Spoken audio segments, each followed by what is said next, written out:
I've been on the receiving end of verbal abuse from my stepson, Alex, who's my husband Mark's child from a previous marriage. I've kept it to myself, not wanting to upset Mark. One day, when I flew back to my hometown, Mark got stuck at work and couldn't pick me up, so Alex came instead. But when he arrived at the airport, his response to my thanks was harsh. "I just can't do this." "Why?" "Just seeing your face makes me sick. Breathing the same air as you feels like it could lead to a disaster. And the idea of my car smelling like an old lady, no way." He taunted me with a smirk. "If you buy me a new car, I might let you ride. But you don't have that kind of money, do you? You're just a parasite living off my dad." Grinning, Alex continued, "Parasites like you can't ride in my car. Walk home, it's only a 3-hour walk." "Oh, right." As Alex walked away, I felt a wave of anger. "Watch out. See what happens when you mock me?" "I'm Emily, a housewife who married Mark, a colleague 10 years ago. We met when I transferred from the accounting department to sales administration, where Mark worked. We grew close working together, and he proposed 2 years later. It was like a dream, but I didn't answer right away. It is because Mark was a widower and a single father with a young son. But Alex, he'd been raising Alex with the help of his parents. I carefully tried to bond with Alex by having meals together and going to amusement parks and animated movies. Alex was a quiet and unfriendly kid. It was hard to believe that such a cold and aloof child was the child of gentle and generous Mark.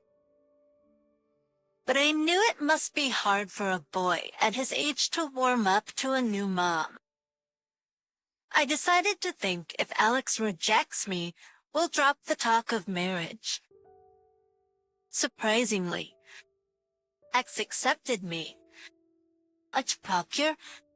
I don't dislike my new mom," he said shyly. Ike's Mark and I got married, and the 3 of us started our life together. Little did I know, problems were just around the corner. After a while, Mark hesitantly asked me, "Emily, would it be too hard to switch to part-time work?" "Why?" "Well, Alex has been feeling lonely in the evenings. He wants you to come home earlier." I knew that before we got married, since Mark had told me that Alex had stopped going to school recently. He would participate in events but otherwise stayed at home. Alex never answered the reason. Neither Alex's friend nor anyone else could answer Mark's question. Mark and I read books about truancy and attended lectures, trying to figure out how to be supportive. We secretly hoped he'd go back to school, even after starting middle school. The hardest part is for him. I hope he can go back to school soon, I was told by Mark, and we decided to watch over him warmly together. That's when Mark suggested I work part-time. So, I talked to my workplace and shifted from full-time to part-time. Maybe Alex felt left out being home alone, I thought. But then, Alex's attitude towards me changed drastically. It seemed like he waited for me to come home just to complain. "That's with today's lunch, just leftovers and microwave meals. Isn't it normal to cook from scratch?" "I'm sorry, I didn't have time." "Oh, I'll make your lunchbox the same one with mine." You can just heat it up.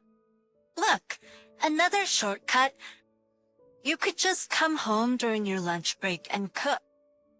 I want fresh meals. As I struggled to respond, Alex smirked at me maliciously.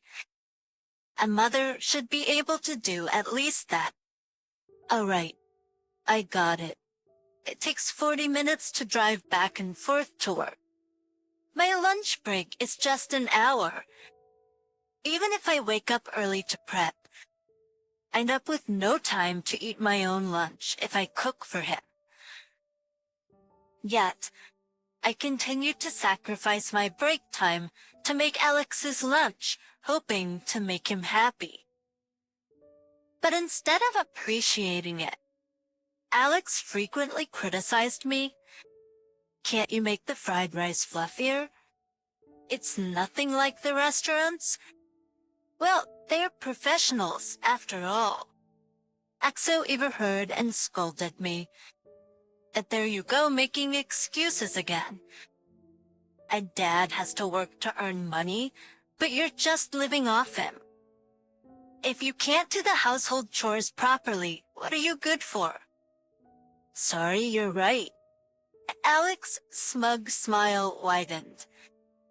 He also nitpicked over the cleaning and laundry, just following me around as I vacuumed, making a fuss over a single hair on the floor or a slight wrinkle on a shirt. Is this how you think you're doing housework? It's too kind, but you're just slacking off. Do it properly. I bit my lip. And despite never lifting a finger to help, all he did was complain. As I stayed silent, Alex frowned in annoyance. What's with that look? If you have a problem, tell Dad. I'll make sure he knows you're verbally abusing me. Not when it was just the two of us. Alex would act arrogantly, but in front of Mark he'd play the hypocrite. He never dared to behave like this in front of his father. Quiet and gentle. Out from it, Alex was mean-spirited and twisted. My dislike for him grew stronger every day. I worried about his future with such a character. Then I realized something. Alex's tone was just like my in-laws. They've disliked me since the beginning of our marriage. I remember once, when we dined out with them, I gently corrected Alex for eating loudly. After the dining finished, Brooke mashed for the restroom. But Mark left, my in-laws lashed out at me. You're just Mark's wife, not Alex's mother. How dare you scold him? You're a century too early to give opinions to Mark and Alex. Just silently take care of them. I still remember how Alex smirked beside his yelling grandmother. After Alex's mother passed away, my in-laws often came over to take care of young Alex instead of busy Mark.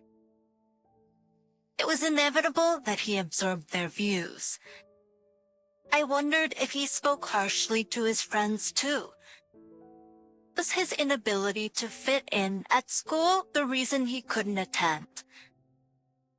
My suspicions grew, but then I discovered a shocking truth. Alex wasn't unable to go to school. He didn't go because he didn't want to.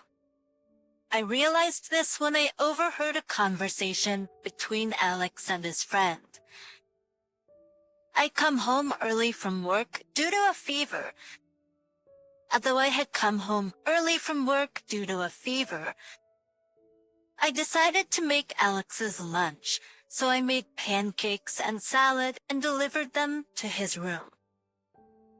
As I was about to knock on his door, actually I heard him through it, while the others are bored in class. I'm leveling up and getting stronger. Gotta grab the best items. I listened as Alex laughed. I'm gonna ask Dad for a new game console and the latest game release. He thinks I'm distracting myself from the sadness of not going to school with games. Hilarious. I skipped school because I want to play games. What an idiot. Unaware that I was listening, Alex cheerfully continued the conversation. My mom, she's convenient for doing chores. When I'm annoyed, I can take it out on her. Lucky she married into this family. I felt dizzy. Thinking back, Alex's room was always filled with the sounds of video games. I couldn't believe Alex was skipping school just to play video games. Mark had set a daily limit on his gaming time.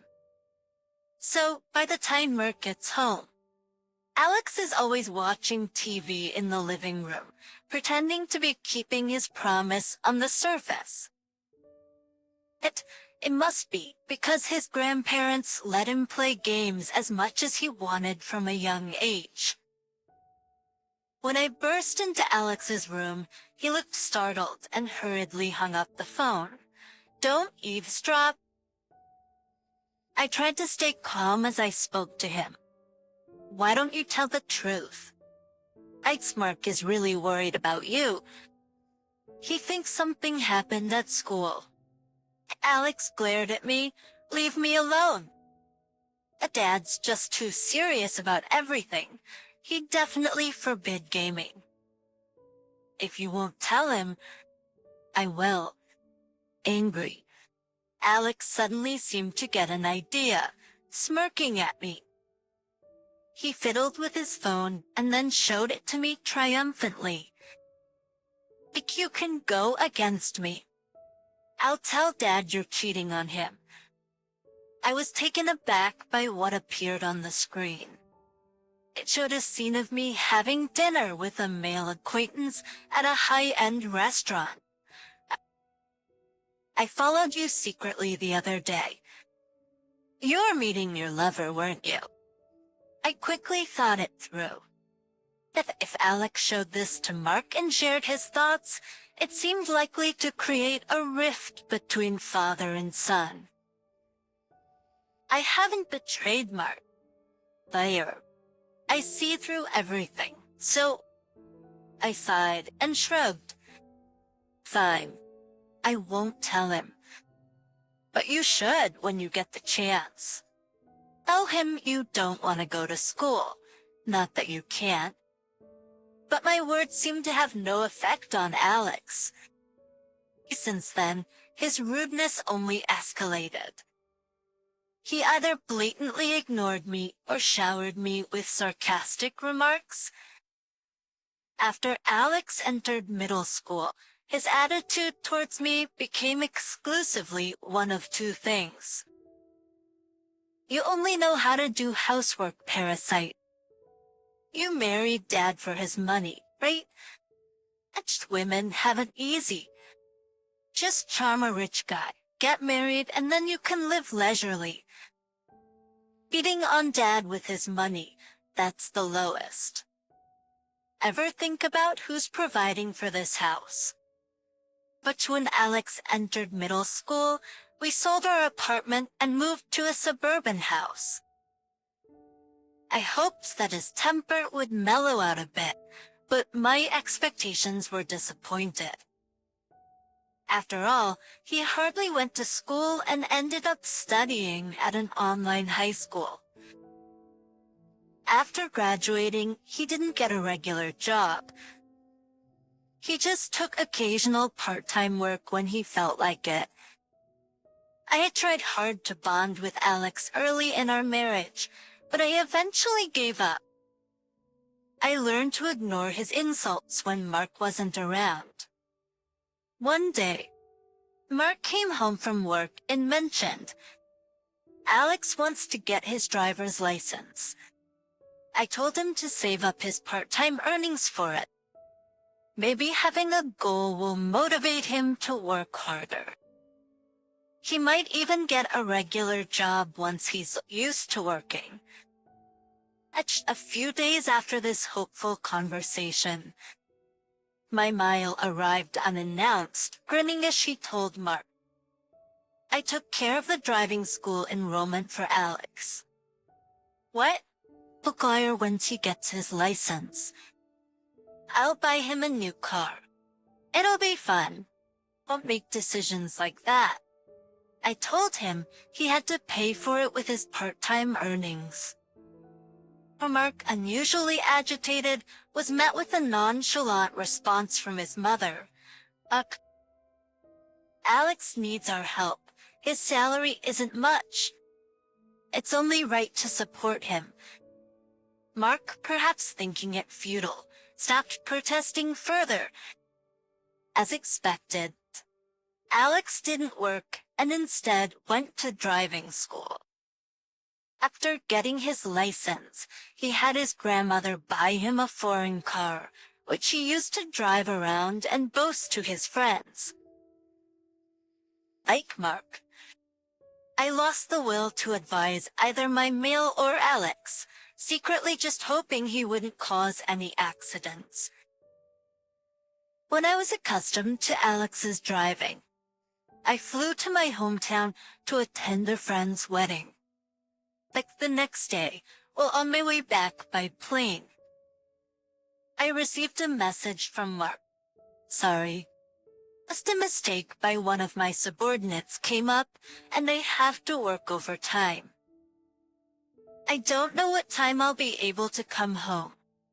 I'm not good at driving. I'd always asked Mark for a ride because I wasn't confident about making the round trip to and from the downtown airport. It's okay. I'll catch a taxi, I replied. It's too far to walk from the station to our house, especially after the last bus has gone. Then Mark sent an unexpected response. Alex will come to pick you up at the airport. You don't like taxis, right? I hesitated for a moment. He's coming to pick me up. That's nice, but the idea of being alone in the car with him is suffocating. Alex wants to show off his driving skills. I chuckled softly. He does have his endearing moments. Then maybe I'll take him up on his offer. That's a good idea. I'll let Alex know. Shortly after, a message from Alex came through. But she'd wait in the lobby. It was a curt message, but I was happy. Maybe this would be a chance to close the gap between us. Eventually, the plane landed at the airport. I collected my baggage and headed to the lobby, pulling my suitcase. When I saw Alex in the distance, I stood up. Thank you for coming to get me. As I thanked him, X smirked. I just can't do this. What? I asked cautiously. Is it because you drive roughly or something? I'm bad at driving too, so it's okay. No, you idiot. Alex twisted his mouth. Just seeing your face makes me feel sick. Breathing the same air seems like it could cause an accident. And the idea of my precious car smelling like an old lady, no way. As I looked confused, he continued, If you buy me a new car, I might let you ride. But you can't afford it, right? You're just a parasite living off my dad. Grinning, Alex added, As the parasites like you can't ride? Walk, hun. It's only a 3-hour walk. I stared at Alex's face. It took a while to comprehend his words. Hey, did you get that? Is your brain okay? Yeah. Oh, and don't tell Dad. Just say you walked home for exercise. Maybe this will help you lose some weight. You should thank me. laughing loudly. Alex walked away. As I watched his fading back, intense anger rose within me. I had been enduring this, not wanting to upset Mark or ruin their father-son relationship. But I've reached my limit. Just watch. He'll see what happens when he mocks me.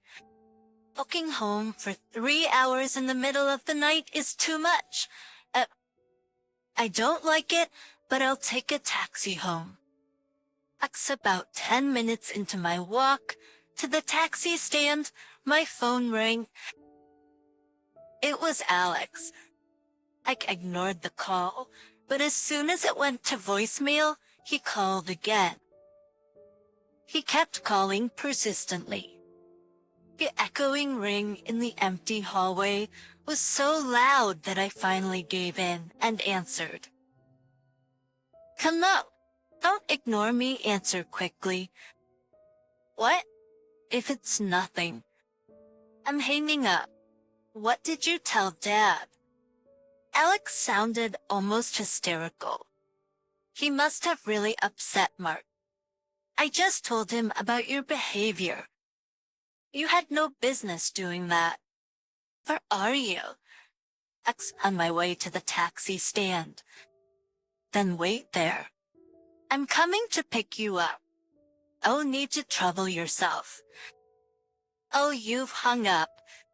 I was uneasy about facing Alex again, but going home alone might make things worse. Reluctantly, I waited at the taxi stand, and this time we went back together. Strangely, my Phil's car was in the parking lot. Why so late? I wondered, entering the house to find Mark greeting me at the entrance. His gentle smile was comforting. "Welcome home, Emily. I'm back. Is my fin here?" I called my parents. "I know you're tired, but after you've put your suitcase in the bedroom and changed, could you come to the living room? I want to have a family meeting with them." Mark's serious face conveyed his firm resolve. At my crying patience, I left my suitcase in the bedroom, changed and headed to the living room where my in-laws were waiting. Right off the bat, my MAL started yelling. "Why call elderly parents at this hour? Surely Emily told you to do this." Such a poorly mannered DIL, exactly. There are better choices at work. Why did you marry someone like her? Matt, how long are you going to be under her thumb? But my in-laws' insults made Mark's face darken. They had always behaved themselves in front of Mark. This was the first time they openly badmouthed me in his presence. "Stop speaking ill of Emily," Mark said, his voice restrained, staring down his parents. "I'm sorry for calling you so late, but I needed to talk tonight." Facing Alex and my in-laws, right, Mark and I sat on the sofa. Sofa beginning to talk with stern expressions. I asked Alex to pick Emily up from the airport, and he readily agreed. But then he said, "Emily's taking a taxi home." She really said that. I called Emily, and she said she was left at the airport. "Is that what you're upset about?" My Mile laughed, shrugging. "She should just walked home. She'd have made it by morning." "Exactly. She's just a deal. Who does she think she is asking for a pickup?" Alex and my in-laws exchanged nods, but Mark's eyes narrowed. He calmly placed his phone on the living room table and spoke firmly. "The real issue is this image Emily sent me." My in-laws and Alex looked at the phone and instantly paled. "When did you?" Alex looked at his grandparents, begging for help, But my in-laws just turned their faces away, remaining silent. But displayed on Mark's phone were messages between Alex and my in-laws. Alex, I heard from Mark you can't go to school. Are you unwell somewhere? Grandpa? Grandma, don't worry. I'm not going to school, not because I can't, but because I don't want to. I mean, if I go to school, I can't play games, right? Well, that's it then. We thought Alex was just sensitive and found it hard to be with noisy teachers and friends. Don't tell Dad, okay? And I want to spend money on games, but my allowance isn't enough. So $20,000 be enough for now. I'll transfer it to your account without letting Mark know. If it's natural for a child to play, that's fine. Just relax at home as much as you want. Thanks, you guys really understand. Mark, everyone should be more grateful to Emily.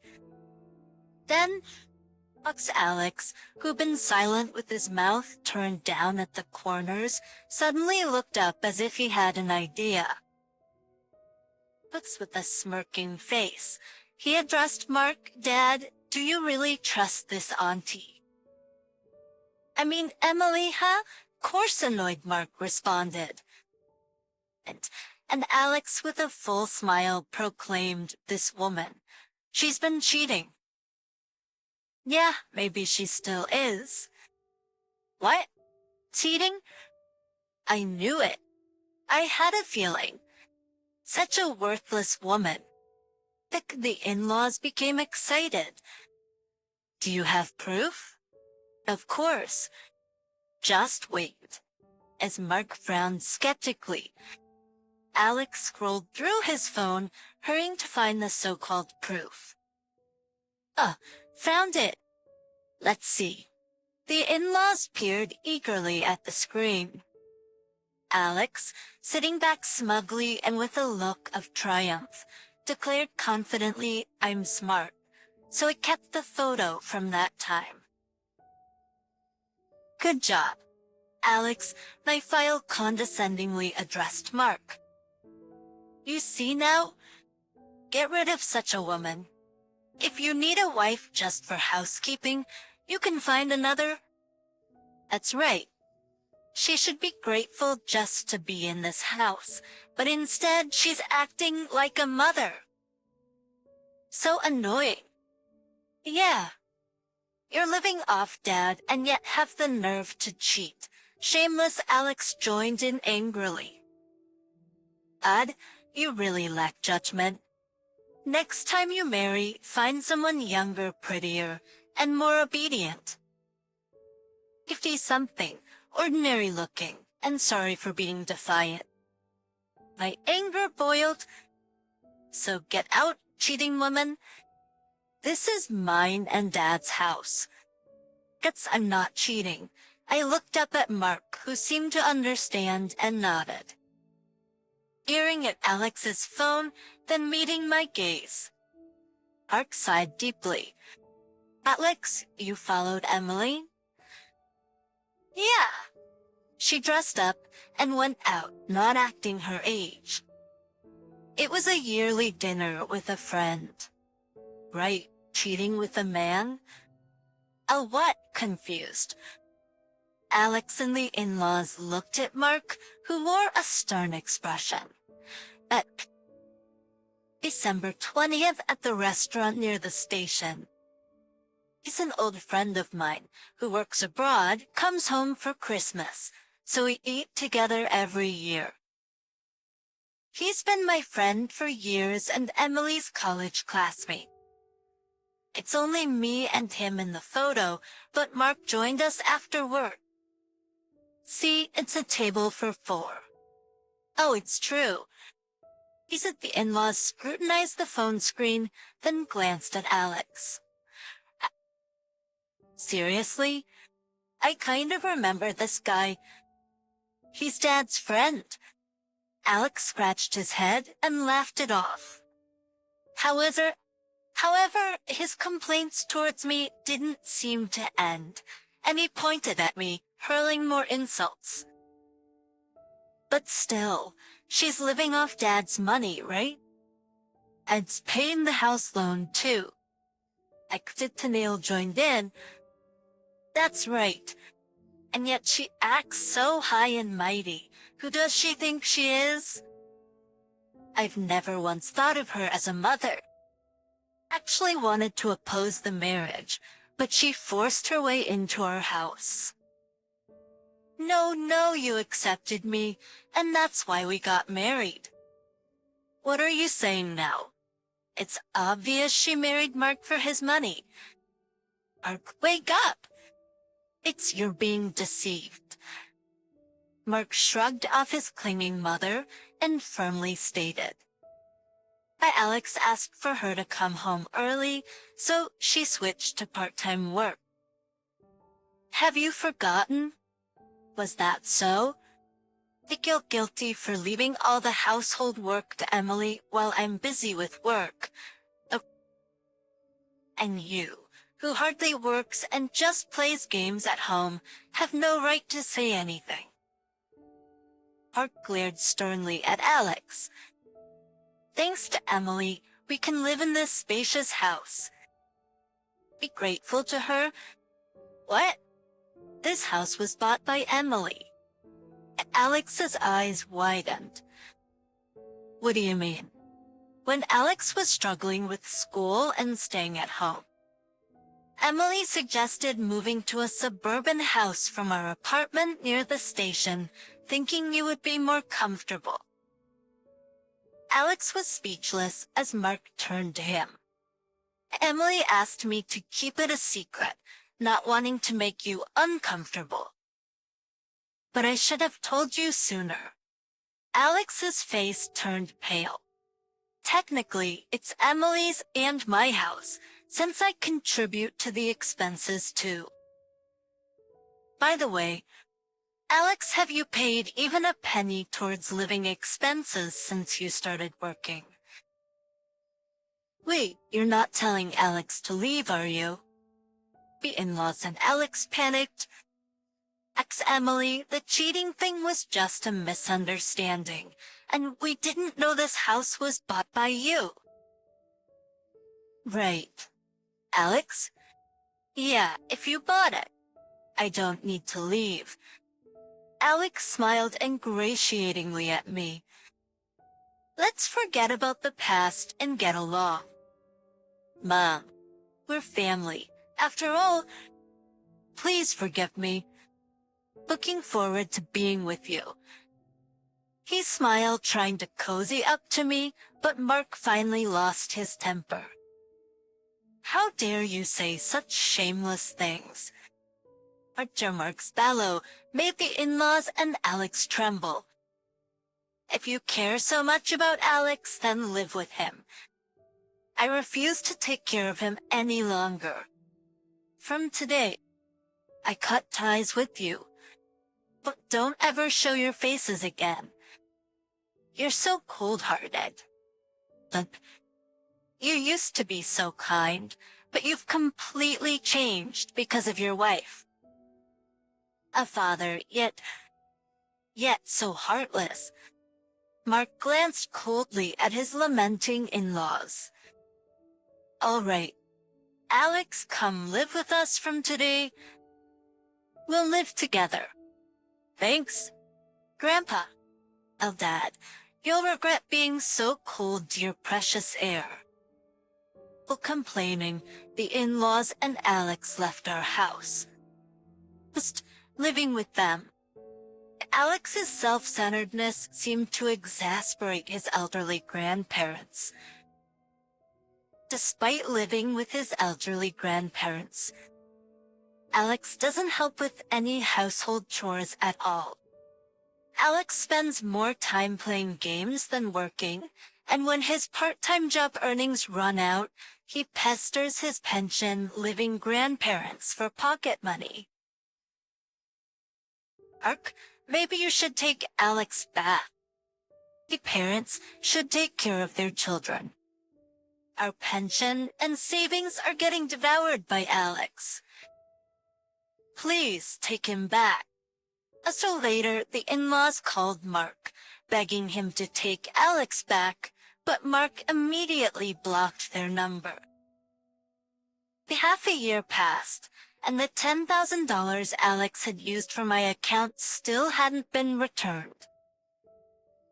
When I contacted Alex, his response was astonishing. "For family, so it's not a crime? Don't you know that? It might not be a criminal offense, but I can sue you in civil court." What? You didn't know? If you don't pay, I'll take you to court. Perhaps scared by my threat, the next day $10,000 was deposited into my account. Of course, Alex didn't have that kind of money, so it seems his grandparents covered the cost for him. However, Alex had no intention of repaying them and continued to laze around at his parents' home without working. This caused even more strife between Alex and his grandparents. Recently, Alex and Isabel have been having big fights every day. Their quarrels have become so loud and frequent that the neighbors often call the police, and now the family is considered a nuisance in the neighborhood. Just a month after Mark kicked Alex out, Mark and I celebrated our 10th wedding anniversary at the restaurant where he had proposed, toasting "I'm sorry" assembly for all the hardship. "Mark, you're still apologizing. It's okay now." Finally, I reassured him and Mark spoke in a soft tone. "I had an inkling that Alex and my parents didn't think highly of you. I optimistically thought they'd warm up to you eventually. I never imagined they'd hurl such terrible insults at you. Thanks to you standing up for me. I feel relieved. Thank you." Hook immediately retorted as I expressed my gratitude with a smile. Of course, I should have cut ties with them sooner. I wanted to get along with your family. It's a pity. What are you saying? You are much more important to me. I was warmed by Mark's kind words and gentle smile. I felt grateful to be married to him, though I never managed to connect with Alex and the in-laws. I resolved to continue growing old with Mark,